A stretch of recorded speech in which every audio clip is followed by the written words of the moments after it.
not everybody is equipped to or interested in engaging in high-level discussion of abstract and creative ideas. You hear this idea that everyone's creative. That's a lie. It's as straightforward as that. True creativity is very, very rare. And if you happen to be a creative person, or if you happen to be someone who's profoundly interested in ideas, you are in a pronounced minority. Just as you are if you happen to be extremely extroverted, or extremely agreeable, or extremely conscientious. These are minority issues. And what you do is you find like-minded people who are capable of engaging that. Heavyweight weightlifters compete with heavyweight weightlifters for a reason, and everyone thinks that's fine. And the same thing applies to intellectual and creative endeavors. So what you do is you try to find a community where that's the nature of the community, and you likely have to find a relationship like that as well. So I don't think so. I think what contributes to the siloing is the arrogance that goes along with it. Because if you can be interested in ideas and you can be creative, well, that's the arrogance of the intellect, right? That's the thing the Catholic Church had warned about for centuries, is the arrogance of the intellect.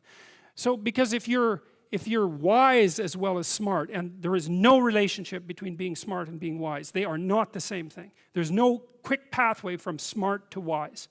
And many of the people who I've known who were very wise some of them were intellectually impaired and were still wise, So it's the arrogance that brings up the block. And I see this, for example, happening in the United States in particular, because the last time I went down there, for example, I had friends down there, and some of those friends are very, very smart people, and some of them were talking about the Trump voters, and they were talking about the Trump voters with contempt. And I thought, you better watch that, because that's 50% of the damn population. And it might be convenient to think that they're stupid and beneath you, but it's not conducive to a civil state, and there's no evidence that it's true, because there isn't a straight line between intelligent and wise. And so I think that if your character is developed and you're intelligent, you can have your siloed creative community, but you develop enough wisdom so that you can see all the things that people can do that are of high ethical utility that are outside the intellectual domain. And I think that's why in the New Testament, I think that's why Christ is a carpenter. Right? Because, well, first of all, a carpenter is one of those jobs that when you're dishonest, it manifests itself immediately, because what you build falls down. And so if you're an honest carpenter, you build a good house. So there's a nice metaphor there. But it's also a warning, in some sense, against the equation of intellectual brilliance with moral superiority.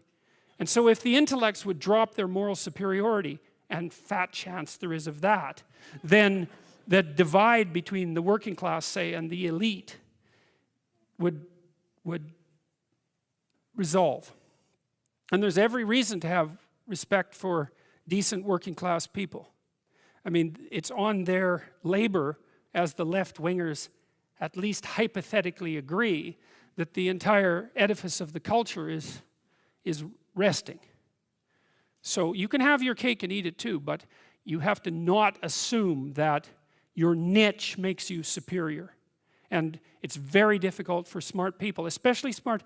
There's this scene in Nietzsche's, it's in Thus Spake Zarathustra, where Zarathustra, the prophet, comes down from the mountain, and he comes into a public square, and there's this crowd around this little midget who's only about this high, who has a gigantic ear, and everyone is marveling at him. Well, that's what the modern intellect is like. It's a midget with a giant, well, mouth generally, not an ear. And the being is underdeveloped, but the intellect is hyper activated. And it makes the person extraordinarily unbalanced. And it's partly because they can't compete outside the intellectual realm. And that makes them very bitter, because they tend to think, well, God, I'm so smart, everything should just come to me. It's like, sorry, that's not how the world works.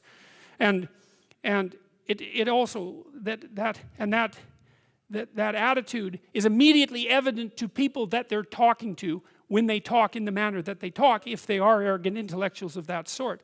You see that in, The Simpsons did a good job of that with Comic Book Guy, right? I mean, he completely useless in every possible dimension with an IQ of about 160. And it's very annoying to people who have an IQ of 160 that they can also be completely useless. but it happens a lot. So